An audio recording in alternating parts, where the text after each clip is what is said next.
अस्सलामुअलैकुम स्टूडेंट्स, आज की वीडियो है एडवांस अकाउंटिंग के चैप्टर नंबर 5 अकाउंटिंग रेशो के हवाले से, जिसमें हम डिस्कस करेंगे प्रॉब्लम नंबर 4 को। तो प्रॉब्लम नंबर 4 में हमने 2 सालों का डाटा गिवन है, एक 2009 का और एक 2010 का। 2009 का मैं आपको डाटा सॉल्व कर देता हूँ, 10 का आप खुद कर लीजिएगा, बिल्कुल सेम एज इट इज़ है।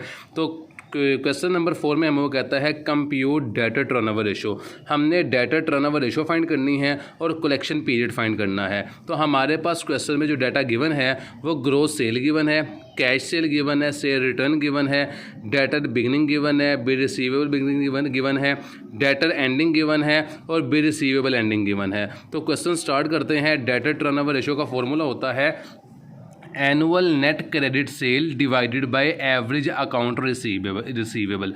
तो एनुअल नेट क्रेडिट सेल हमने लेनी है। इस नेट क्रेडिट सेल के अंदर ना ही सेल रिटर्न शामिल होती है, ना ही कैश सेल शामिल होती है। तो मैं इसका फॉर्मूला नीचे लिख लेता हूँ कि एनुअल नेट क्रेडिट सेल बराबर होता है ग्रोस या टोटल सेल। इसके अंदर से लेस करना है आपने कैश सेल को और सेल रिटर्न को। तो स्टार्ट करते हैं। ग्रोस सेल से टोटल सेल कहते हैं 2009 की, वो मेरे पास गिवन है 9,50,000 रुपये।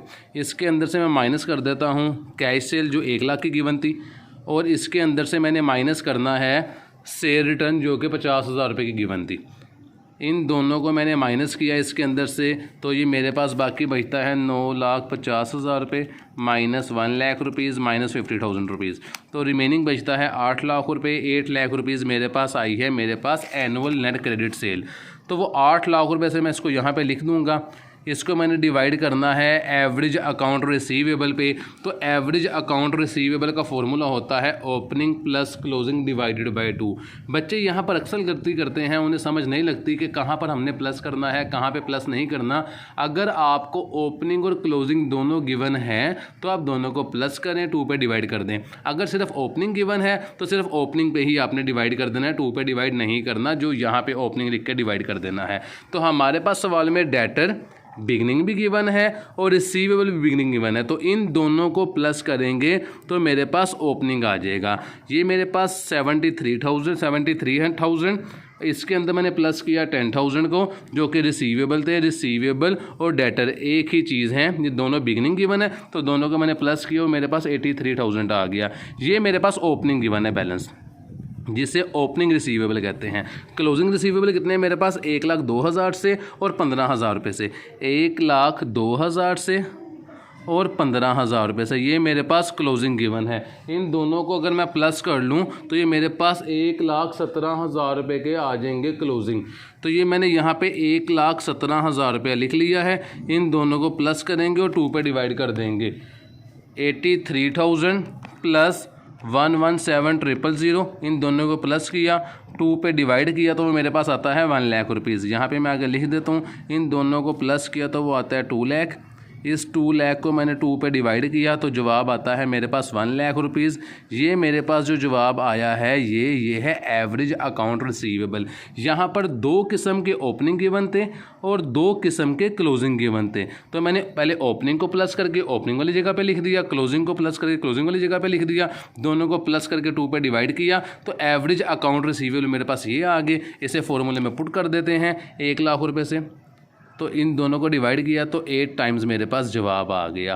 चेक करवा दूं आपको, 8 lakh rupees divided by 1 lakh rupees, तो 8 मेरे पास आ गए। देखें 8 टाइम्स आ गया। उसके बाद मैंने निकालना है इसका कन्वर्जन पीरियड। ये देखें जी, debtor collection period. Debtor collection period का फॉर्मूला होता है जी number of days in a year divided by debtor turnover ratio का जो आपका आंसर आया है।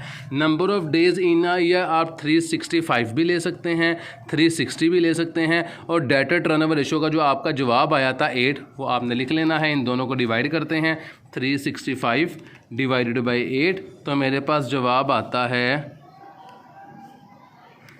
45.46। इसको 45 भी कर सकते हैं, 46 भी कर सकते हैं, ये भी आप जवाब लिख सकते हैं 45.62। इस जवाब को आप ऐसे भी लिख सकते हैं 46 टाइम्स या 46 डेज, सॉरी। ये कन्वर्जन पीरियड है आपका, जो कि जवाब आ गया। चेक करवा दूँ आपको, ये देखें 46 डेज़, ये देखें 46 डेज़ मैंने लिख दिया है। अगर मैं आपको समझ नहीं आ रही तो ये मैं ऊपर लिख देता हूँ 46 डेज़। तो ये मेरे पास क्वेश्चन कंप्लीट हो गया। जिस तरह मैंने 2009 का कैलकुलेट किया है इसी तरह एज इट इज़ 2010 का कैलकुलेट होगा। 2010 में बस वो एक बात बता रहा है कि आपको ओपनिंग डेटर और ओपनिंग रिसीवेबल नहीं गिवन, ये देखें लाइन लगी हुई है। तो आपने करना क्या है, जो आपने पिछले क्वेश्चन यानी कि अभी जो क्वेश्चन आपने सॉल्व किया है एवरेज अकाउंट रिसीवेबल, यहाँ पर सिर्फ आपने क्लोजिंग को प्लस करना है 77,000 को और 6,000 को, इन दोनों को प्लस करना है और यहाँ पर लिख देना है आपने, इसको 2 पे डिवाइड नहीं करना क्योंकि हमारे पास ओपनिंग गिवन नहीं है। अपना ख्याल रखिएगा। नेक्स्ट वीडियो में आपसे मुलाकात होगी। अल्लाह हाफिज़।